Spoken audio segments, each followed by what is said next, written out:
तर नरेंद्र मोदी साहेब पंतप्रधान झालेले. त्याच्या आधी भारत देशामध्ये एक सुईचं उत्पादन सुद्धा होत नव्हतं. अन्न खायला मिळत होते. 33 कोटी जनता असली तरी सुद्धा खायला अन्न मिळत नव्हतं. परंतु देशामध्ये सगळे सरकार जे पंडित जवाहरलाल नेहरू पासून श्रीमती इंदिरा गांधींच्या पासून लाल बहादूर शास्त्रींच्या पासून राजीव गांधींच्या पासून पी.व्ही. नरसिंहराव पासून या सगळ्या काँग्रेस अधिकारामध्ये जे जे पंतप्रधान होऊन गेले त्या सगळ्यांनी गरिबांचं हित हे मान्य केलेलं आहे. आणि गरिबांचं हित जोपासणं हे काँग्रेसची ध्येय धोरण आहे. आणि संविधान डॉक्टर बाबासाहेब आंबेडकरांनी लिहिलेलं देशाला दिलेली जी घटना आहे ते घटनेमध्ये जे तरतुदी केलेले प्रत्येक जन्माला आलेल्या माणसाला भारतामध्ये मग तो कुठल्याही जातीचा असो, धर्माचा असो, भाषेचा असो, त्या प्रत्येक माणसाला जगण्याचा हक्क आहे. आणि त्याला जगण्याचा हक्क कुणी हे बीजेपी सरकार हे संविधान धोक्यात आणून हे जगण्याचा हक्क हिरावून घेऊ शकत नाही. आणि त्याला सडेसोड उत्तर देण्यासाठी आम्ही काँग्रेसवाले आणि तुम्ही सर्व काँग्रेसचे कार्यकर्ते या ठिकाणी सज्ज राहायला पाहिजे आणि याची जागृती व्हायला पाहिजे. म्हणून राहुल गांधी आमचे सर्वांचे लाडके नेते राहुल गांधी एआयसीसीचे अध्यक्ष आदरणीय मल्लिकार्जुन खरगे साहेब, केपीसीसीचे अध्यक्ष आदरणीय डी.के. शिवकुमार साहेब आणि राज्याचे मुख्यमंत्री आदरणीय सिद्धरामय्या साहेब या सर्वांच्या नेतृत्वाखाली प्रत्येक आमच्या राज्यामध्ये जिल्ह्यामध्ये यापुढे ग्रामपंचायतीमध्ये, तालुका पंचायतीमध्ये, जिल्हा पंचायतीमध्ये वार्ड वाईज अशा प्रकारच्या या जागृती मूवमेंट, जागृतीची चळवळ, मनरेगा बचाव संग्राम हे सातत्यानं घराघरापर्यंत, गल्ली गल्लीपर्यंत, माणसापर्यंत आपण जर पोहोचवलं नाही त्याचं एक बेफाम सुटलेला हे बीजेपीचा हे जे वारा आहे ते आपण रोखलं पाहिजे. नाहीतर उद्ध्वस्त होईल, देश उद्ध्वस्त होईल. आणि देशाला जर वाचवायचं असेल तर आम्ही काँग्रेसची धारणा, काँग्रेसची ध्येय धोरण आणि जे काँग्रेस आम्हाला देतं त्याची जाणीव मनामध्ये ठेवली पाहिजे. आज तुम्हाला काँग्रेस घरापर्यंत सगळं काही पोहोचवतं. उद्या जिल्हा परिषदेच्या निवडणूक आहेत, आमदारकीच्या निवडणूक आहेत, महानगरपालिकेची निवडणूक आहेत, नगरपालिकेच्या निवडणूक आहेत, पట్టण पंचायतीच्या निवडणूक आहेत, पुरसभेच्या निवडणूक आहेत. या निवडणुकीमध्ये मतदान घालायला जाताना प्रत्येक जण आठवायला पाहिजे मला 2000 रुपये काँग्रेसने दिलेले, मला 2000 रुपये काँग्रेसने दिले, 10 किलो तांदूळ काँग्रेसने दिलेले, मला राज्यभर फिरायला मोफत बस काँग्रेसने दिलेले, माझ्या घरामध्ये जो दिवा लागतो, जो प्रकाश पडतो तो काँग्रेसने दिलेला आहे, माझ्या घरामध्ये जो मुलगा डिप्लोमा झालेला आहे त्याला 1500 रुपये काँग्रेस देतं, जो ग्रॅज्युएट झालेला आहे त्याला 3000 रुपये काँग्रेस देतं. हे आठवा आणि आठवून मग मतदानाला तुमचा हात हलवा. अन्यथा हे आठवून हे सगळं उपभोगून जर तुम्ही काँग्रेसला मत दिला नाही तर तुम्हाला देव कधीही माफ करणार नाही, देव कधीही माफ करणार नाही. म्हणून महात्मा गांधींचं मनरेगा बचाव संग्रामामध्ये आज जिल्ह्यामध्ये आहे चिक्कोडी जिल्हा, बेळगाव ग्रामीण जिल्हा आणि बेळगाव शहर जिल्हा या जिल्ह्याच्या वतीनं आज या ठिकाणी जिल्ह्यामध्ये हे कार्यक्रम होत आहे. भविष्य काळामध्ये तालुक्याला होईल, ग्रामपंचायत होईल, नगरसभेला होईल, पट्टण पंचायत पुरसभेला होईल. त्याच्यानंतर प्रत्येक वार्डमध्ये जागृती करणं आणि घराघरामध्ये जाऊन सांगणं हे गरजेचं आहे. त्या ठिकाणी कदाचित एका ठिकाणी आमदार बीजेपीचा असेल, हे 2000 मी देतो म्हणून सांगतील, खोटाड आहेत ते आणि खोटं बोलण्यामध्ये एक्सपर्ट आहेत. म्हणून हे 2000 रुपये काँग्रेस सरकार देतं हे आवर्जून काँग्रेस कार्यकर्त्यांनी सांगितलं पाहिजे. म्हणून सर्वांना एक विनंती आहे, काँग्रेसचे ध्येय धोरण जे आहेत ते तुमच्यासाठी आहेत, गरिबांच्यासाठी आहेत, दलितांच्यासाठी आहेत, अल्पसंख्याकांच्यासाठी आहेत. हे तुमच्यासाठी दारापर्यंत पोहोचवणारं सरकार भविष्यात असायला पाहिजे. आणि केंद्रातला बीजेपी सरकार, दुर्दैवी सरकार, शेतकऱ्यांच्या, कामगारांच्या, कष्टकऱ्यांच्या विरोधात असलेला आणि महात्मा गांधींचं नाव जे राष्ट्रपिता त्यांनी कदाचित ते गोडसेचं नाव देणार का, कसं काय रामाचं नाव दिले. म्हणजे एवढं खालच्या तराला बीजेपी सरकार केंद्रातलं जातं. ही चळवळ आपण उग्र करूया, मोठ्या प्रमाणात ही चळवळ करूया आणि काँग्रेसच्या ध्येय धोरणाशी एकरूप राहूया एवढं या ठिकाणी आवाहन करतो. आणि तुम्ही सर्वांनी काँग्रेस पक्षाने केलेल्या कामाची जाणीव ठेवा. दररोज देवाला फूल वाहत असताना काँग्रेस नाव घेऊन फूल व्हावं म्हणजे लक्षात राहील, अशी सर्व भगिनींना मी विनंती करतो. मला बोलण्यासाठी संधी दिल्याबद्दल आभार म्हणून मी तुमची रजा घेतो. जय हिंद, जय काँग्रेस. ಇಲ್ಲಿವರೆಗೆ ಬಹಳಷ್ಟು ವಿಚಾರಗಳನ್ನ ಕಾಂಗ್ರೆಸ್ ಪಕ್ಷದ ಸವಿಸ್ತರವಾದಂತಹ ಕಾಂಗ್ರೆಸ್ ಪಕ್ಷದ ಬೆಳವಣಿಗೆ ಮತ್ತು ನಾಡಿನಿರುವಂತಹ ಕೈಗೊಂಡಂತ ಕಾರ್ಯಕ್ರಮ ವಿಷಯಗಳನ್ನ ಬೆಳಗಾವಿ ಚಿಕ್ಕೋಡಿ ಜಿಲ್ಲಾ ಅಧ್ಯಕ್ಷರಾದಂಥ ಸನ್ಮಾನ್ ಶ್ರೀ ಲಕ್ಷ್ಮಣರಾವ್ ಚಿಂಗ್ಳೆ ಸರ್ ಅವರು ಬಹಳ ವಿಚಾರವನ್ನ ಬಿಡಿಸಿಟ್ಟಿದ್ದಾರೆ. ಅವರಿಗೆ ಹೃದಯಪೂರ್ವಕವಾಗಿ DCC ವತಿಯಿಂದ ಅವರಿಗೆ ಅಭಿನಂದನೆ ಹೇಳಬಯಸ್ತೇವೆ. ಅದೇ ರೀತಿಯಾಗಿ ಈಗ ಬೆಳಗಾವಿ ನಗರದ ಉತ್ತರ ವಿಭಾಗದ ಅಧ್ಯಕ್ಷರಾದಂಥ RP ಪಾಟೀಲ್ ಅವರು ಈ ಸಭೆಯನ್ನು ಉದ್ದೇಶಿಸಿ ಒಂದೆರಡು ಮಾತುಗಳನ್ನು ಮಾತಾಡಬೇಕು.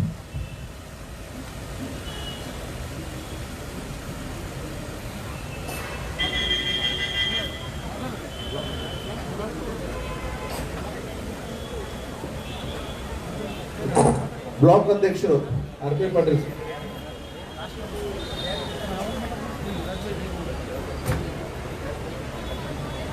ಹಲೋ.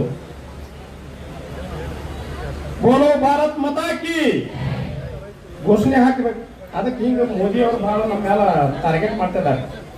ಕಾಂಗ್ರೆಸ್ ಅವ್ರಂತಕ್ಕೂ ಕೂಡ ಶಕ್ತಿ ಐತೆ ಅಂತ ಗೊತ್ತಾಗ್ಬೇಕು. ಬೋಲೋ ಭಾರತ್ ಮಾತಾ ಕಿ, ಬೋಲೋ ಭಾರತ್ ಮಾತಾ ಕಿ. ಇವತ್ತು ನರೇಗಾ ವಿಷಯವನ್ನು ತೆಗೆದುಕೊಂಡು ನಮ್ಮ AICC ಮತ್ತು KPCC ಅಂಡರ್ದಲ್ಲಿ ನಾವು ಇವತ್ತು ಉಪವಾಸ ಸತ್ಯಾಗ್ರಹ ಮಾಡ್ತಿದ್ದೀವಿ. ಇದೇನ ಹೊಸಬದಲ್ಲ. ಬಿಜೆಪಿ ಅವರಿಗೆ ಈ ನರೇಗಾ ವಿಷಯ ಹೊಸಬಲ್ಲ. ಈ ಭಾರತ ದೇಶಕ್ಕೆ ಸ್ವತಂತ್ರ ಏನು ತಂದು ಕೊಟ್ಟಲ್ಲ ಕಾಂಗ್ರೆಸ್ ಪಕ್ಷ, ಅವಾಗ ಎಲ್ಲಿದ್ರು ಸ್ವಾಮಿ ಇವರು? ಬಿಜೆಪಿ ಅವರು ಎಲ್ಲಿದ್ರು? ಯಾರು ಇರಲಿಲ್ಲ. ಈ ದೇಶಕ್ಕೆ ಪ್ರಾಣ ಕೊಟ್ಟು ಈ ದೇಶಕ್ಕೆ ತನ್ನ ಸಂಸಾರವನ್ನು ಹಾಳು ಮಾಡಿಕೊಂಡು ಹೆಂಡ್ರ ಮಕ್ಕಳನ್ನ ಹಾಳು ಮಾಡಿಕೊಂಡು ಇವತ್ತು ಮಹಾತ್ಮ ಗಾಂಧಿ ಅವರಂತವರು ಎಷ್ಟೋ ಮಂದಿ ಇವತ್ತು ನಮ್ಮ ದೇಶದ ಸ್ವತಂತ್ರ ತೆಗೆದುಕೊಳ್ಳಲು ಉಪವಾಸ ವನವಾಸವನ್ನು ಬಿದ್ದು ತಂದ್ರು. ಅದಕ್ಕಾಗಿ ಇವತ್ತು ಬಡವರ ಸಲುವಾಗಿ ನರೇಗಾ ಅನ್ನತಕ್ಕಂಥ ಯೋಜನೆಯನ್ನ ಪ್ರತಿಯೊಂದು ಬಡವರು ತಿಂದು ಬದುಕಲಿ. ನಾವು ಬದುಕಲ್ಲ ಸ್ವಾಮಿ, ನಾವು ಬದುಕಲು ಅಂದ್ರೆ ಕಾರ್ಮಿಕರು ಕೂಡ ಬದುಕಬೇಕಂತ ಯೋಜನೆಯನ್ನು ತಂದಂತಾರೋ ಇವತ್ತು ಕಾಂಗ್ರೆಸ್ ಪಕ್ಷದವರು. ಅದನ್ನ ಇವತ್ತು ಬಿಜೆಪಿ ಅವರು ಏನ್ ಮಾಡ್ತಾ ಇದಾರೆ ಅಂದ್ರೆ ನಾವು ನೋಡ್ತಾ ಇದ್ದೀವಿ. ಸೆಂಟ್ರಲ್ ಗೌರ್ಮೆಂಟ್ ಒಳಗೆ ಬಿಜೆಪಿ ಬರಲಿ, ಸ್ಟೇಟ್ ಗೌರ್ಮೆಂಟ್ ಒಳಗೆ ಬರಲಿ, ಅವ್ರು ಹೊಸ ಯೋಜನೆಗಳು ಏನ್ ಇರೋದಿಲ್ಲ. ಅವ್ರು ನಮ್ಮ ಯೋಜನೆಗಳನ್ನ ಅವ್ರು ಏನ್ ಮಾಡ್ತಾರ? ಪ್ಲೇಟ್ ಮಾಡ್ತಾರ ನಮ್ಮ ಯೋಜನೆಗಳನ್ನ. ಈಗ ನೋಡಿ ಇವತ್ತು ಅವರು ನಮ್ಮ ನರೇಗಾ ಯೋಜನೆಗೆ ಏನ್ ಹೆಸರಿಟ್ರು? ರಾಮ್ಜಿ. ಏನದ್ರ ಅರ್ಥ? ರಾಮ್ಜಿ ಅಲ್ಲ ಸ್ವಾಮಿ, ರಾಮನ ನಮಗೆ ಗೊತ್ತಿಲ್ವಾ? ನಮ್ಮ ಹುಟ್ಟ ರಕ್ತಗತವಾಗಿ ರಾಮನ ನಮ್ಮ ಇದೆ. ಅದಕ್ಕಾಗಿ ದಯಮಾಡಿ ಬಿಜೆಪಿ ಅವ್ರ ಕೆಲಸ ಏನಪ್ಪಾ ಅಂದ್ರ ಇವತ್ತು ಈ ನರೇಗಾ ಯೋಜನೆಗೆ ಯಾಕೆ ಕೈ ಹಾಕ್ಯಾರ? ಅದನ್ನ ರಾಮಜಿ ಯಾಕೆ ತಂದಾರಂದ್ರ ಇವತ್ತು ನಮ್ಮ ರಾಷ್ಟ್ರ ನಾಯಕರಾದಂತ ರಾಹುಲ್ ಗಾಂಧಿ, ಅದೇ ರೀತಿ ರಾಷ್ಟ್ರ ನಾಯಕರಾದಂತ ನಮ್ಮ ಪ್ರಿಯಾಂಕಾ ಗಾಂಧಿ ಅವರು ಇವತ್ತು ಹೋದ ಚೋರಿ ಕೈ ಹಾಕಿರು. ಆ ಹೋದ ಚೋರಿ ಒಳಗ ಏನೇ ಎನ್ಕ್ವೈರಿ ಇಡಾಕತ್ತಿರು.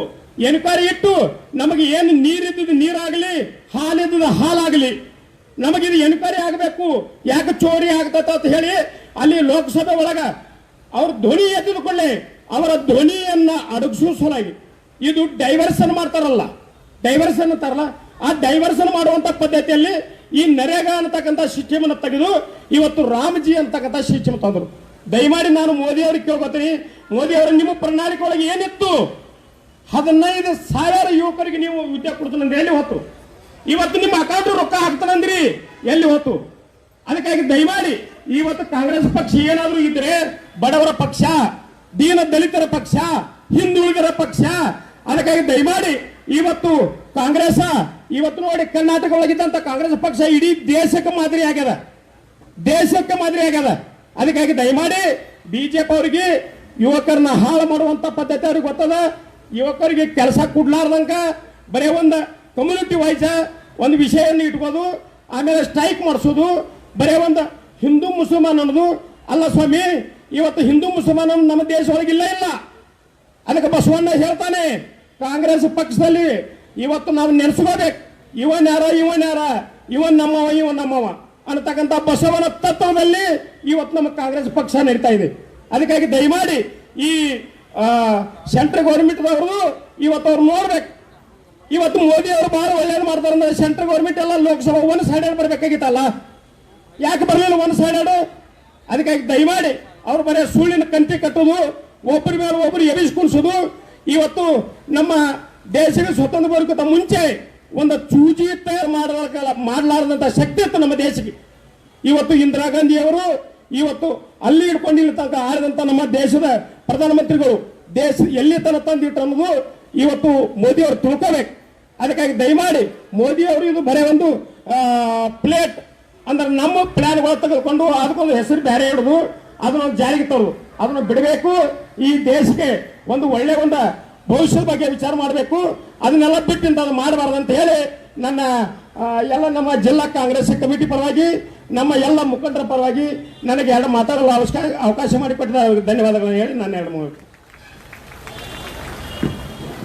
ಇಲ್ಲಿವರೆಗೆ ಬೆಳಗಾವಿಯ ನಗರಾಧ್ಯಕ್ಷರಾಗಿರುವಂಥ ಆರ್ ಪಿ ಪಾಟೀಲ್ ಅವರು ಭಾಳ ಚೆನ್ನಾಗಿ ಈ ಸಭೆಯನ್ನು ಉದ್ದೇಶಿಸಿ ಮಾತಾಡೋದಕ್ಕೆ ಅವರಿಗೆ ಜಿಲ್ಲಾ DCC ಪರವಾಗಿ ಅವರಿಗೆ ಅಭಿನಂದನೆಗಳು ಬಯಸ್ತೇವೆ. ಅದೇ ರೀತಿಯಾಗಿ ನಮ್ಮ ನಿಮ್ಮೆಲ್ಲರ ಅಚ್ಚುಮೆಚ್ಚಿನ ಶಾಸಕರಾದಂಥ ಶ್ರೀ ಬಾಬಾ ಸಾಹೇಬ್ ಪಾಟೀಲ್ ಸಾಹೇಬರು, ಕಿತ್ತೂರಿನ ಶಾಸಕರು, ಒಂದು ಮನೋರೋಗ ಬಚಾವ್ ಸಂಗ್ರಾಮ ಕುರಿತು ಒಂದು ವಿಷಯಗಳನ್ನು ತಮ್ಮಗಳಿಗೆ ಬಿಚ್ಚಿಡಲಿದೆ.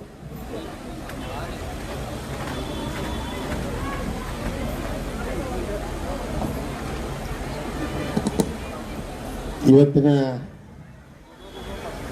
ಈ ಕಾರ್ಯಕ್ರಮ ಉಪವಾಸ ಸತ್ಯಾಗ್ರಹ ಮೊನ್ನೆ AICC ಹಾಗೂ KPCC ನಿರ್ದೇಶನದಂತೆ ನರೇಗಾ ಬಚಾವ್ ಸಂಗ್ರಾಮ ಈ ಕಾರ್ಯಕ್ರಮದ ಇಲ್ಲಿ ಉಪಸ್ಥಿತರಿರುವಂಥ AICC ಸೆಕ್ರೆಟರಿಯಾದಂಥ ಶ್ರೀ ಗೋಪಿನಾಥ್ ಮಲಗಿಯಪ್ಪನವರೇ, ಕಾರ್ಯಕ್ರಮದಲ್ಲಿ ಉಪಸ್ಥಿತರಿರುವಂಥ ಆತ್ಮೀಯ ಸಹೋದರರಾದಂಥ ರಾಜೀವ್ ಸೇಠ್ ಅವರೇ, ಮಂತೇಶಣ್ಣ ಕೌಜಲಿ ಅವರೇ, ವಿಶ್ವಾಸ್ ವೈದ್ಯ ಅವರೇ, ಚಿಕ್ಕೋಡಿ ಹಾಗೂ ಬೆಳಗಾವಿ ಜಿಲ್ಲಾ ಕಾಂಗ್ರೆಸ್ ಅಧ್ಯಕ್ಷರಾದಂಥ ನಾವಲಗಟ್ಟಿ ಅವರೇ, ಚಿಂಗ್ಳೆ ಸಾಹೇಬ್ರೆ, ಮೃಣಾಲ್ ಹೆಬ್ಬಾಳ್ಕರ್ ಅವರೇ, ಅವರಿವರು ಎನ್ನದೇ ವೇದಿಕೆ ಮೇಲೆ ಉಪಸ್ಥಿತರಿರುವಂಥ ಎಲ್ಲ ಕಾಂಗ್ರೆಸ್ ಮುಖಂಡರೇ, ಎಲ್ಲ ಬ್ಲಾಕ್ ಅಧ್ಯಕ್ಷರುಗಳೇ, ವಿವಿಧ ಸೆಲ್ಲಿನ ಅಧ್ಯಕ್ಷರೇ ಹಾಗೂ ಎಲ್ಲ ಸದಸ್ಯರೇ ಹಾಗೂ ಇಲ್ಲಿ ನಡೆದಂಥ ಯಾವತ್ತೂ ಸಹೋದರ ಸಹೋದರಿಯರೇ ಹಾಗೂ ನನ್ನ ಮಿತ್ರರೇ, ನರೇಗಾ ಬಚಾವ್ ಸಂಗ್ರಾಮ ಈ ದಿನದಂದು ಒಂದು ಉಪವಾಸ ಸತ್ಯಾಗ್ರಹ ಮಾಡೋದ್ರ ಮುಖಾಂತರ ಕೇಂದ್ರ ಸರ್ಕಾರಕ್ಕೆ ಈ ನರೇಗಾ ಬಚಾವ್ ಮಾಡಬೇಕು ಅನ್ನೋಂಥ ಉದ್ದೇಶದಿಂದ ಮಾಡಿದಂಥ ಕಾರ್ಯಕ್ರಮ. ಈ ನರೇಗಾ ಪ್ರೋಗ್ರಾಮ್ ಬಂದಿದ್ದ ಉದ್ದೇಶ ಯಾಕಂತಂದು ಯಾಕೆ ಮಾಡಿದ್ರು ಅಂತ ಅನ್ನೋಂಥದ್ದನ್ನ ಹೇಳಕ್ಕೆ ಪ್ರಯತ್ನ ಪಡ್ತೀನಿ. ಬಹುತೇಕ ಮನಮೋಹನ್ ಸಿಂಗ್ ಅವರು ಗ್ರಾಮೀಣ ಮಟ್ಟದಲ್ಲಿ ಭಾಳಷ್ಟು ಜನ ವಲಸೆ ಹೋಗ್ತಿದ್ದು, ಅವ್ರ ಊರಾಗ ದುಡ್ಕೊಂಡು ಅವರು ಅಲ್ಲೇ ಇರಬೇಕು ಅನ್ನುವಂಥ ಒಂದೇ ಉದ್ದೇಶ. ಅದರ ಜೊತೆಗೆ ಬಹುತೇಕ ಎಲ್ಲ ಗ್ರಾಮೀಣ ಮಟ್ಟದಲ್ಲಿ ಪಂಚಾಯತ್ ಲೆವೆಲ್ನಲ್ಲಿ ಅವ್ರ ಊರುಗಳ ಅಭಿವೃದ್ಧಿ ಈ ಪ್ರೋಗ್ರಾಮ್ದಲ್ಲಿ ಹಾಕ್ಕೊಂಡು ಅಲ್ಪ ಸ್ವಲ್ಪ ಕೆಲಸ ಮಾಡಬೇಕು ಅನ್ನೋಂಥ ಉದ್ದೇಶದಿಂದ ಮಾಡಿದಂಥದ್ದು. ಒಂದೇದ್ದು ನಿರುದ್ಯೋಗನ ತಡಿಬೇಕು, ಅದ್ರ ಜೊತೆಗೆ ಆ ಊರಿನ ಕೆಲಸಗಳನ್ನ ಆ ಪ್ರೋಗ್ರಾಮ್ನಲ್ಲಿ ಹಾಕಿ ಮಾಡಬೇಕು ಅನ್ನೋಂಥ ಉದ್ದೇಶದಿಂದ ಮಾಡಿದ್ದು. ಆದ್ರೆ ಇವತ್ತು ಒಂದು ಹೊಸ ಪ್ರೋಗ್ರಾಮ್ ತಂದಿದ್ದಾರೆ, VKG ರಾಮ್ಜನ್ ಅಂತ. ನರೇಗನ್ನ ರಿಪ್ಲೇಸ್ ಮಾಡಿ ಅದನ್ನು ಕೊಡುವಂಥದ್ದು. ಆಲ್ರೆಡಿ ಸಣ್ಣಗೆ ಸ್ಲೋ ಪಾಯ್ಸನ್ ಕೊಟ್ಟಂಗೆ ಮಾಡಿದ್ದಾರೆ. ಅದನ್ನು ಬೇರೆ ಥರದಿಂದ ಇದನ್ನು ಒಮ್ಮೆ ಬಂದ್ ಮಾಡಿದ್ರೆ ಆಹಾಕಾರ ಹೇಳ್ತೈತೆ ಅನ್ನುವಂಥ ರೀತಿಯಿಂದ ಮೊದಲ ರಾಜ್ಯ ಸರ್ಕಾರದ ಕಾಂಪೋನೆಂಟ್ 10 ಇತ್ತು, 90% ಕೇಂದ್ರದ್ದಿತ್ತು. ಇವತ್ತಿಗೆ ಅದನ್ನು 40-60 ಮಾಡಿದರು. 10-90 ಇದ್ದಾಗ ಭಾಳ ಕಷ್ಟ ಇತ್ತು. ಇವತ್ತು 40-60 ಮಾಡಿದಾಗ ಇನ್ನೂ ಕಷ್ಟ ಆಕೈತಿ. ಆಮೇಲೆ ಯಾವುದೇ ಪ್ರೋಗ್ರಾಮ್ ಮಾಡಿದಾಗ ಅಲ್ಲಿ ಗ್ರಾಮ ಪಂಚಾಯತಿ ಹಿಡಿತದಲ್ಲಿ ಬೇಡ, ಅಲ್ಲೇ ಲೋಕಲ್ ಇದ್ಕೊಂಡು ಆ್ಯಕ್ಷನ್ ಪ್ಲ್ಯಾನ್ ಮಾಡಿ ಕೊಟ್ಟಿದ್ರಂತ ಆ ಪ್ರೋಗ್ರಾಮ್ ಪ್ರಕಾರ ಕೆಲಸಗಳಾಗ್ತಿದ್ವು ಆ ಊರಿಗೆ. ಇವತ್ತಿಗೆ ಅದನ್ನು ಏನು ಮಾಡಿದ್ದಾರೆ ಅಂತಂದ್ರೆ ಸೆಂಟ್ರಲ್ಲಿ ಪ್ರೊಜೆಕ್ಟೆಡ್ ಸ್ಕೀಮ್ಸಿಗೆ ಅದನ್ನು ವಿಲೀನ ಮಾಡಿದ್ದಾರೆ. ನೀವು ನಿಮ್ಮ ಊರಾಗ ನೀವು ಪ್ಲ್ಯಾನ್ ಮಾಡಿ ಕೊಟ್ಟಂಥ ಕೆಲಸ ಮಾಡೋಕ್ಕಾಗಲ್ಲ. ಕೇಂದ್ರ ಸರ್ಕಾರ ಒಂದು ಯಾವುದೋ ಒಂದು ಇದನ್ನು ಮಾಡಿದಂಥ ಪ್ರೋಗ್ರಾಮಿಗೆ ನೀವು ಕೆಲಸ ಮಾಡಬೇಕಾಗ್ತದೆ. ಅದ್ರ ಜೊತೆಗೆ ಇವತ್ತಿಗೆ ನಿಮಗೆ ಏನೋ ಯಾರೋ ಕೆಲಸ ಮಾಡಿದ್ರು ಕೂಡ DBT ಮುಖಾಂತರ ನಿಮ್ಮ ಅಕೌಂಟಿಗೆ ದುಡ್ಡು ಬರ್ತದೆ. ಆದರೆ ಇವತ್ತೇ ಏನು ಮಾಡಿದಾರೆ, ಏಜೆನ್ಸಿ ಕೊಡುವಂಥದ್ದು ಮಾಡತ್ತಾರೆ. ಅಲ್ಲಿ ಎಲ್ಲಿ ಕೆಲಸ ಮಾಡ್ತಿರ್ತಾರೆ ಮಾಡಿದ ಮೇಲೆ ಆ ಏಜೆನ್ಸಿಗೆ ದುಡ್ಡು ಹಾಕೊಂಡು ಆ ಏಜೆನ್ಸಿ ನಿಮಗೆ ದುಡ್ಡು ಕೊಡ್ಬೇಕಾಗತ್ತೆ ವೇಜಸ್. ಆದ್ರೆ ಅದರದೇ ಆದಂಥ ನಿಯಮ ಸಡಿಲಾದಾಗ ನೀವು ಯಾರ್ದಾರ ಇನ್ನೊಬ್ಬರ ಕೈಯಾಗ ಕಾಂಟ್ರಾಕ್ಟರ್ ಕೈಯಾಗೋ ಅಥವಾ ಇನ್ನೊಂದು ಏಜೆನ್ಸಿ ಕೈಯಾಗ ಹೋಗಿ ದುಡಿಯುವಂಥ ಪರಿಸ್ಥಿತಿ ನಿರ್ಮಾಣ ಆಕೈತಿ. ಅವಾಗ ನಿಮ್ಮ ಊರುಗಳಿಗೆ ಕೆಲಸ ಆಗೋದಲ್ಲ, ಬಹುತೇಕ ಪಂಚಾಯತಿ ಕೂಡ ಅಭಿವೃದ್ಧಿ ಆಗೋಕ್ಕಾಗೋದಲ್ಲ. ಅದ್ರ ಜೊತೆಗೆ ಇಂಪಾರ್ಟೆಂಟ್ ಅಂತಂದ್ರೆ ಬಹುತೇಕ ಏನು 100 ದಿವಸ ನಾವು ಕೊಡ್ತೀವಿ ಅಂತ ಹೇಳಿದ್ದೆವು ನಮ್ಮ ಸರ್ಕಾರ, ಇವತ್ತು 125 ಅಂತ ಫೋಕಸ್ ಮಾಡ್ತಾರೆ. 125 ದಿವಸ ಫೋಕಸ್ ಮಾಡೋದು ಬೇರೆ, ನೀವು ಎಲ್ಲಿ ಕೆಲಸ ಮಾಡ್ತಾರೆ ಅನ್ನೋದನ್ನು ನಿಮಗೆ ತಿಳಿಯೋದಲ್ಲ. ಆಮೇಲೆ ಇನ್ನೊಂದು ಊರಿಗೆ ಹೋಗಿ ಇನ್ನೊಂದು ಕೆಲಸ ಮಾಡುವಂಥ ಪ್ರಸಂಗ ನಿರ್ಮಾಣ ಆಗ್ತೈತೆ. ಅದ್ರದ್ದು ಆ ದೃಷ್ಟಿಯಿಂದ ಬಹುತೇಕ ಈ ದೇಶಾದ್ಯಂತ ಈ ನರೇಗಾ ಬಚಾವ್ ಸಂಗ್ರಾಮ ಮಾಡ್ತಾ ಇದ್ದೀವಿ. ಎಲ್ಲರೂ ಈ ಮೊದಲಿದ್ದಂಥ ನರೇಗಾ ಕಾರ್ಯಕ್ರಮ ಯಾವ ಯಥಾಸ್ಥಿತಿಯಾಗಿ ಉಳಿಸ್ಕೊಂಡು ಹೋಗ್ಬೇಕು ಅನ್ನುವಂಥ ದೃಷ್ಟಿಯಿಂದ ಇಂದು ನಮಗೆ ನಿರ್ದೇಶನ ಕೊಟ್ಟಿದ್ದರಿಂದ ಎಲ್ಲರೂ ಬಂದು ಪಾರ್ಟಿಸಿಪೇಟ್ ಮಾಡಿದರೆ ಇದನ್ನು ಪೂರ್ಣ ರಾಜ್ಯ ಮಟ್ಟದಲ್ಲಿ ಹೋಗಿ ಬೇಡ ದೇಶದ ಮಟ್ಟದಲ್ಲಿ ಕೂಡ ಒಂದೇ ಆಂದೋಲನ ಮಾಡಿ ಯಥಾಸ್ಥಿತಿ ಇದನ್ನು ಮುಂದುವರಿಸಬೇಕನ್ನುವಂಥದ್ದನ್ನೊಂದು ಕೂಗನ್ನು ಕೇಂದ್ರ ಸರ್ಕಾರ ಕೊಡಬೇಕು ಅನ್ನುವಂಥ ದೃಷ್ಟಿಯಿಂದ ಈ ಎಜುಕೇಷನ್ ಮಾಡ್ತಾ ಇದ್ದೆವು. ಅದಕ್ಕೆ ತಾವೆಲ್ಲರೂ ಕೂಡ ಇದಕ್ಕೆ ಭಾಗಿಯಾಗಬೇಕು. ಇನ್ನೂ ಮುಂಬರುವ ದಿವಸದಲ್ಲಿ ಅದಕ್ಕೆ ಆದಂಥ ಪ್ರತಿರೋಧ ಅಥವಾ ಆ ಸ್ಕೀಮ್ ಉಳಿಸ್ಕೊಳ್ಳೋಕೆ ಏನು ಮಾಡೋಕ್ಕೆ ಸಾಧ್ಯತೆ, ಯಾವ ಪಕ್ಷ ಏನು ನಿರ್ದೇಶನ ಕೊಡ್ತೈತಿ ಆ ಪ್ರಕಾರ ಎಲ್ಲರೂ ಪಾಲ್ಗೊಂಡು ಆ ಪ್ರೋಗ್ರಾಮನ್ನು ಉಳಿಸ್ಕೊಳ್ಳೋಕೆ ಪ್ರಯತ್ನ ಮಾಡೋಣ ಅಂತ ಹೇಳ್ತಾ ನನಗೆ ಒಂದು 2 ಮಾತು ಮಾಡೋಕ್ಕೆ ಮಾಡಿಕೊಟ್ಟಂಥ ಜಿಲ್ಲಾ ಕಾಂಗ್ರೆಸ್ ಅಧ್ಯಕ್ಷರಿಗೆ ನಮಸ್ಕಾರ ಹೇಳ್ತಾ ನಾನು 2 ಮಾತು ಮುಗಿಸ್ತೇನೆ. ಇಲ್ಲಿವರೆಗೆ ನಮ್ಮನ್ನೆಲ್ಲ ಉದ್ದೇಶಿಸಿ ಮಾತಂತ ಸನ್ಮಾನ್ಯ ಶ್ರೀ ಬಾಬಾ ಸಾಹೇಬ್ ಪಾಟೀಲನವರು ಗಾಂಧೀಜಿಯವರ ಕನಸು ಉಳಿಬೇಕು, ನಾಡು ಉಳಿಬೇಕಂತ ಹೇಳಿ ಈಗಾಗಲೇ ಒಂದು ಕರೆಯನ್ನು ಕೊಟ್ಟಂತ ಈ ಒಂದು ಸಂಗ್ರಾಮದ ಕುರಿತು ಬಹಳ ವಿಷಯವನ್ನು ಚೆನ್ನಾಗಿ ಮಂಡಿಸಿದೆ. ಅವರಿಗೆ ಹೃದಯಪೂರ್ವಕ DCC ಪರವಾಗಿ ಅಭಿನಂದನೆಗಳು ಬಯಸ್ತೇವೆ. ಅದೇ ರೀತಿಯಾಗಿ ನಿಮ್ಮೆಲ್ಲರ ಅಚ್ಚುಮೆಚ್ಚಿನ ಶಾಸಕರಾದಂಥ ಸನ್ಮಾನ್ಯ ಶ್ರೀ ಮಾಂತೇಶಣ್ಣ ಕೌಜಲ್ಗಿ ಅವರು ಬೈಲೊಂಗಲ್ ಶಾಸಕರು, ದಯಮಾಡಿ ಅವರು ಕೂಡ ಈ ಸಭೆಯನ್ನು ಉದ್ದೇಶಿಸಿ 1-2 ಮಾತುಗಳು.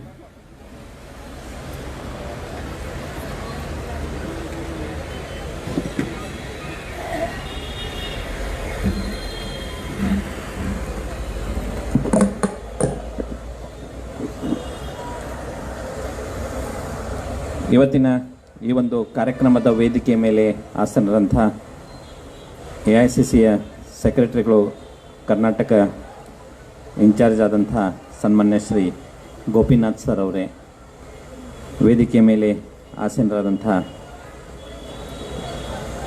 ಬೆಳಗಾವಿ ಕ್ಷೇತ್ರದ ಶಾಸಕರಂಥ ಸನ್ಮಾನ್ಯ ಶ್ರೀ ರಾಜು ಸೇಠ್ ಅವರೇ, ಕಿತ್ತೂರು ಕ್ಷೇತ್ರ ಶಾಸಕರಂಥ ಬಾಬಾ ಸಾಹೇಬ್ ಪಾಟೀಲ್ ಅವರೇ, ಸೌದತ್ತಿ ಕ್ಷೇತ್ರದ ಶಾಸಕರಾದಂಥ ಶ್ರೀಯುತ ವಿಶ್ವಾಸ್ ವೈದ್ಯ ಅವರೇ, ಚಿಕ್ಕೋಡಿ ಜಿಲ್ಲಾಧ್ಯಕ್ಷರಂಥ ಚಿಂಗಳೆ ಅವರೇ, ಹಾಗೂ ಬೆಳಗಾವಿ ಜಿಲ್ಲಾಧ್ಯಕ್ಷರಂಥ ವಿನಯ್ ನಾವಲ್ಗಟ್ಟಿ ಅವರೇ, ಬೆಳಗಾವಿ ಗ್ರಾಮೀಣ ಅಧ್ಯಕ್ಷರಾದಂಥ ಶ್ರೀಯುತ ಪಾಟೀಲ್ ಅವರೇ,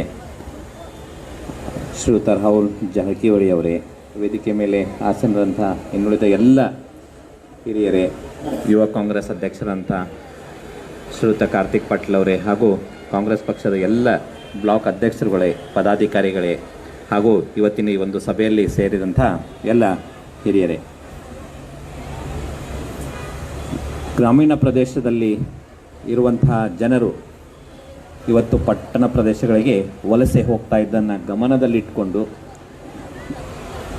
ಸನ್ಮಾನ್ಯ ಮನಮೋಹನ್ ಸಿಂಗ್ ಅವರು ಈ ದೇಶದ ಪ್ರಧಾನಮಂತ್ರಿ ಆದಂತಹ ಒಂದು ಸಂದರ್ಭದಲ್ಲಿ ಈ ನರೇಗಾ ಯೋಜನೆಯನ್ನು ಜಾರಿಗೆ ತೆಗೆದುಕೊಂಡು ಬರುವ ಮೂಲಕ ಗ್ರಾಮೀಣ ಪ್ರದೇಶದ ಜನರಿಗೆ ಇವತ್ತು ಬೆಳಕಾಗಿ ಈ ಒಂದು ಯೋಜನೆಯನ್ನು ಅವರ ಬದುಕಿನಲ್ಲಿ ಬೆಳಕನ್ನು ತೆಗೆದುಕೊಂಡು ಬರಬೇಕು ಅನ್ನೋ ಒಂದು ಉದ್ದೇಶವನ್ನು ಇಟ್ಕೊಂಡು ಈ ಒಂದು ಯೋಜನೆಯನ್ನು ಜಾರಿಗೆ ತೆಗೆದುಕೊಂಡು ಬಂದಿದ್ದರು. ಅಲ್ಲಿಂದ ಇಲ್ಲಿವರೆಗೆ ಬಹುಶಃ ನಾವು ಸಹಿತ ನೋಡ್ತಾ ಇದ್ದೇವೆ, ಬಹಳ ಜನರಿಗೆ ಬದುಕಿಗೆ ಬೆಳಕನ್ನು ಕೊಡುವಂತಹ ಒಂದು ಕೆಲಸವನ್ನು ಈ ಯೋಜನೆ ಮಾಡ್ತಾ ಇತ್ತು. ಇವತ್ತು ಕೇಂದ್ರ ಸರ್ಕಾರ ಇದನ್ನು ಇವತ್ತು ಬಡವರ ಪಾಲಿಗೆ, ಗ್ರಾಮೀಣ ಪ್ರದೇಶದ ಜನರಿಗೆ ಇವತ್ತು ಕತ್ತಲನ್ನು ತೆಗೆದುಕೊಂಡು ಬರುವಂತಹ ಒಂದು ಕೆಲಸವನ್ನು ಇವತ್ತು ಮಾಡ್ತಾ ಇದ್ದಾರೆ ಅಂತ ಹೇಳಿದರೆ ತಪ್ಪಾಗಲಿಕ್ಕಿಲ್ಲ. ಅನೇಕ ರೀತಿಯಂತಹ ಬದಲಾವಣೆಗಳನ್ನು ಈ ಒಂದು ಯೋಜನೆಯಲ್ಲಿ ಹೆಸರು ಬದಲಾವಣೆ ಮಾಡೋದರ ಜೊತೆಗೆ ಈ ಕಾನೂನಾತ್ಮಕವಾಗಿ ಸಹಿತ ಅನೇಕ ರೀತಿಯಂಥ ಒಂದು ಬದಲಾವಣೆಗಳನ್ನು ಇದರಲ್ಲಿ ಮಾಡುವ ಮೂಲಕ ಇವತ್ತು ಗ್ರಾಮೀಣ ಪ್ರದೇಶದ ಜನರಿಗೆ ತೊಂದರೆಯನ್ನು ಕೊಡ್ತಾ ಇದ್ದಾರೆ.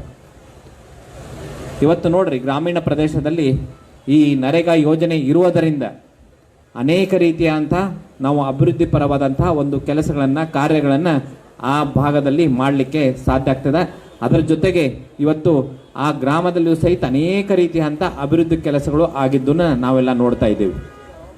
ಬಹುಶಃ ಇವತ್ತು ಕೇಂದ್ರ ಸರ್ಕಾರ ಇವತ್ತು ಈ ಯೋಜನೆಯನ್ನು ಇದೇ ರೀತಿಯಾಗಿ ಅವರು ಮುಂದುವರಿಸಿಕೊಂಡು ಹೋದರೆ ನಿಶ್ಚಿತವಾಗಿಯೂ ಸಹಿತ ಈ ಯೋಜನೆಯನ್ನು ಬಂದ್ ಮಾಡಲೇಬೇಕಾಗುತ್ತದೆ. ಇವತ್ತು ನೋಡ್ರಿ, ನಮ್ಮ ಸರ್ಕಾರ ಇದ್ದಂಥ ಒಂದು ಸಂದರ್ಭದಲ್ಲಿ ಸಂಪೂರ್ಣವಾಗಿ ಗ್ರಾಮ ಪಂಚಾಯಿತಿಗೆ ಇವತ್ತು ನಾವು ಸಂಪೂರ್ಣವಾದಂತಹ ಶಕ್ತಿಯನ್ನು ಕೊಡುವಂಥ ಒಂದು ಕೆಲಸವನ್ನು ಮಾಡಿದರು. ಅಲ್ಲಿ ಗ್ರಾಮೀಣ ಪ್ರದೇಶದಲ್ಲಿ ಗ್ರಾಮೀಣ ಜನರು ನಮ್ಮ ಪಂಚಾಯಿತಿ ಚುನಾಯಿತ ಸದಸ್ಯರು ಏನು ಯಾವ ಕೆಲಸ ಆಗಬೇಕು ಅಂತ ಒಂದು ನಿರ್ಧಾರವನ್ನು ತೆಗೆದುಕೊಳ್ತಾರ ಆ ಕೆಲಸನ ಮಾಡಲಿಕ್ಕೆ ಅವಕಾಶ ಇತ್ತು. ಇವತ್ತು ಅದನ್ನು ತೆಗೆದುಬಿಟ್ಟಿದ್ದಾರೆ ಅವರು. ಎರಡನೇದ್ದು, ನಾವು ಒಂದು ವರ್ಷದಲ್ಲಿ ಬೇಕಾದಾಗ ನಮಗೆ ಅನುಕೂಲತೆ ಆದಂಥ ಸಂದರ್ಭದಲ್ಲಿ ಯಾವಾಗ ನಮಗೆ ಅವಶ್ಯಕತೆ ಇದೆ ಆ ಒಂದು ಸಂದರ್ಭದಲ್ಲಿ ನಾವು ಪಂಚಾಯತಿಗೆ ಅಪ್ಲಿಕೇಶನ್ ಕೊಟ್ಟರೆ 100 ದಿನದವರೆಗೆ ನಮಗೆ ಕೆಲಸವನ್ನು ಕೊಡುವಂಥ ಒಂದು ಕೆಲಸವನ್ನು ಇವತ್ತು ಪಂಚಾಯತಿ ಅಂತ ಮುಖಾಂತರ ಆಗ್ತಾ ಇತ್ತು. ಇವತ್ತು ಅವರು ಸ್ಪೆಸಿಫಿಕ್ ಆಗಿ ಈ ಸಂದರ್ಭದಲ್ಲಿಯೇ ನೀವು ಅರ್ಜಿ ಕೊಡಬೇಕು, ಆ ಸಂದರ್ಭದಲ್ಲಿಯೇ ಇವತ್ತು ಕೆಲಸವನ್ನು ಮಾಡಬೇಕು ಅಂತೇಳಿ ಹೇಳ್ತಾ ಇದ್ದಾರೆ. ಇನ್ನು ಸಂಪೂರ್ಣವಾಗಿ ಕೇಂದ್ರ ಸರ್ಕಾರ ಸಹಯೋಗದೊಂದಿಗೆ ಈ ಒಂದು ಕೆಲಸ ಮಾಡುವಂಥ ಒಂದು ಅವಕಾಶವಿತ್ತು. ಆದರೆ ಇವತ್ತು 40% contribution from the state government ಅಂತೇಳಿ ಹೇಳಿದ್ದಾರೆ. ಅಂದರೆ ಇವತ್ತು ಬಹುಶಃ ರಾಜ್ಯ ಸರ್ಕಾರದ ಒಂದು ಹಣಕಾಸಿಗೆ ತೊಂದರೆ ಕೊಡಬೇಕು ಅನ್ನೋ ಒಂದು ಉದ್ದೇಶ ಅವರದು, ಎಲ್ಲ ರಾಜ್ಯ ಸರ್ಕಾರಗಳಿಗೆ. ಆ ನಿಟ್ಟಿನಲ್ಲಿ ಇವತ್ತು 40% ಕಂಪಲ್ಸರಿ ಶೇರ್ ಅಮೌಂಟು ಇವತ್ತು ರಾಜ್ಯ ಸರ್ಕಾರ ಅಂತ ಹೇಳಿದ್ದಾರೆ. ಬಹುಶಃ ಕಾಂಗ್ರೆಸ್ ಸರ್ಕಾರ ಇದ್ದಂಥ ಸಂದರ್ಭದಲ್ಲಿ ಇದು ಒಂದೇ ಯೋಜನೆ ಅಲ್ಲ, ಪ್ರತಿಯೊಂದು ಯೋಜನೆಯಲ್ಲೂ ಸಹಿತ ಕೇಂದ್ರ ಸರ್ಕಾರದ ಏನು ಶೇರಿಂಗ್ ಅಮೌಂಟ್ ಇತ್ತು ಅದನ್ನು ವರ್ಷದಿಂದ ವರ್ಷಕ್ಕೆ ಕಡಿಮೆ ಬರ್ತಾ ಇರೋದನ್ನು ನಾವೆಲ್ಲ ನೋಡ್ತಾ ಇದ್ದೇವೆ. ಆ ನಿಟ್ಟಿನಲ್ಲಿ ಇವತ್ತು ನಾವು ಸಾಂಕೇತಿಕವಾಗಿ 1 ದಿನದ ಮಟ್ಟಿಗೆ ಪ್ರತಿಭಟನೆಯನ್ನು ಇವತ್ತು ಮಾಡ್ತಾ ಇದ್ದೀವಿ. ಬಹುಶಃ ಇದರಿಂದಾದರೂ ಸಹಿತ ಕೇಂದ್ರ ಸರ್ಕಾರ ಇವತ್ತು ಕಣ್ಣ ತೆರೆಯುವಂಥ ಒಂದು ಕೆಲಸವನ್ನು ಮಾಡ್ತೈತಿ ಅನ್ನೋದು ನಮ್ಮ ಒಂದು ವಿಶ್ವಾಸ. ಮೊದಲು ಯಾವ ರೀತಿಯಾಗಿ ಈ ಒಂದು ನರೇಗಾ ಯೋಜನೆ ಇತ್ತಲ್ಲ ಅದೇ ರೀತಿಯಾಗಿ ಮುಂದುವರಿಸ್ಕೊಂಡು ಹೋಗಬೇಕು ಅನ್ನೋದು ನಮ್ಮೆಲ್ಲರ ಒತ್ತಾಸೆ.